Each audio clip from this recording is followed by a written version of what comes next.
महाराष्ट्रातील तमाम शिक्षक बंधू आणि भगिनींनो, या नवीन शैक्षणिक सत्रामध्ये UDIS प्लस मधील विद्यार्थी प्रमोशन संदर्भामध्ये कार्यालयाचे पत्र प्राप्त झालेले असल्या कारणानं आपण आता लगेच UDIS प्लस मधील स्टुडंट प्रमोशन करून घेऊया। त्यासाठी सर्वप्रथम Google Chromeवर किंवा आपणास हव्या त्या ब्राउझरवर जाऊन UDIS प्लस टाईप करा। त्यानंतर अशा पद्धतीची विंडो तुमच्या पुढे ओपन होईल। त्यामधून स्टुडंट मॉड्यूलवर क्लिक करा। या स्टुडंट मॉड्यूलवर क्लिक केल्यानंतर तुम्हाला या ठिकाणी स्टेट चॉईस केला जाईल।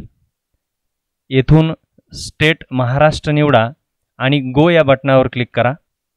यानंतर ज्या दोन टॅब ओपन होतात त्यामध्ये 2024-25 यावर क्लिक करा। आलेल्या पॉपअप मेसेजला क्लोज करा। या ठिकाणी तुमचे कोणतेही विद्यार्थी तुम्हाला दिसून येणार नाहीत, कारण अद्यापपर्यंत आपण विद्यार्थी वर्गवार प्रमोशन केलेले नाही। त्यासाठी आपल्याला प्रोग्रेशन ॲक्टिव्हिटी या डाव्या बाजूच्या बटनावर क्लिक करायचं आहे आणि इथे गोवर क्लिक करा। आता तुम्हाला सिलेक्ट क्लास या ठिकाणावरून कोणता तरी एक वर्ग निवडायचा आहे।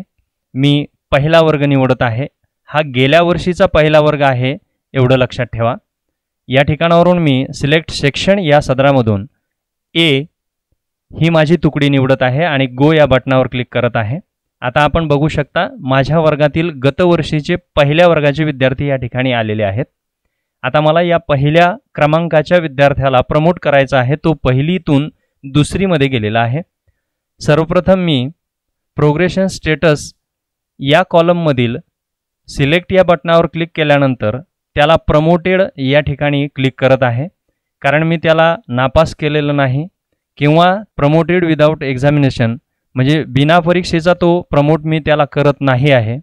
शिवाय डिसकंटिन्यूड बिफोर एक्झामिनेशन म्हणजे तो परीक्षेच्या पूर्वी डिसकंटिन्यू झाला होता असंही काही नाही, किंवा repeater bye choice oblique same class as assessment year 23-24 हा या ठिकाणी हे सुद्धा मी ऑप्शन निवडत नाही, तर मी त्याला पास केलेला आहे म्हणून प्रमोटेड हा शब्द निवडत आहे। त्यानंतर मी त्याचे मार्क्स टाकत आहे। या ठिकाणी त्याचे मार्क्स आहेत 73.7। आपण त्याला 74 करू शकता। इथे पॉइंट्समध्ये पर्सेंटेज घेत नाही, त्यामुळे 0.7ला मी पूर्णांकात घेऊन 74% केलेले आहेत। त्याचे अटेंडन्स डेज आहेत 194 दिवस आणि त्याचं स्कूलिंग स्टेटसमध्ये मी त्याला माझ्याच शाळेत ठेवत आहे, कारण तो TC घेऊन अद्यापपर्यंत गेलेला नाही, म्हणून मी त्याला माझ्याच शाळेत पुढील वर्गामध्ये प्रमोट करत आहे।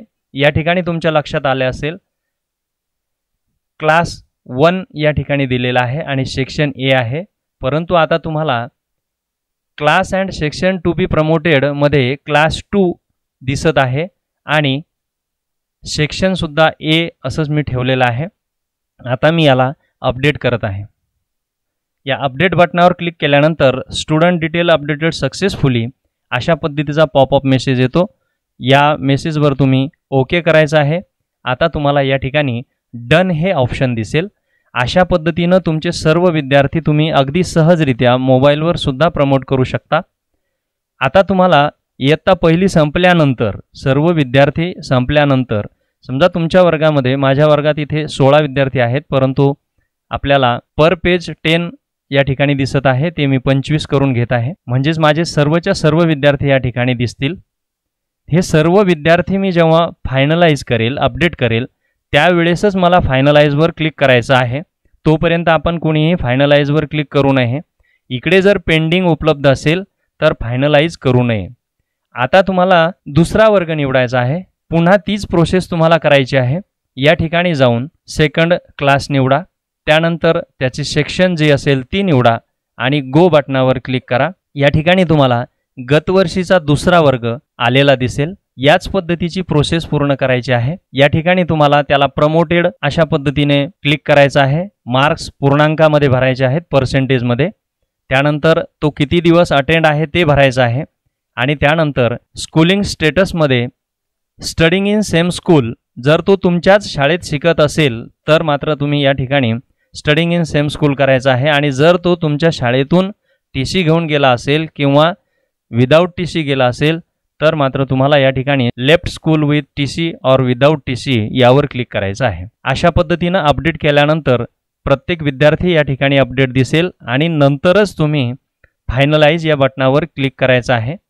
अशा पद्धतीने आपण अगदी सहज आणि सोप्या पद्धतीने विद्यार्थी प्रमोशन करू शकता। व्हिडिओ आवडल्यास लाईक आणि शेअर करा। चॅनलवर नवीन असाल तर चॅनलला सबस्क्राइब करणे विसरू नका। धन्यवाद।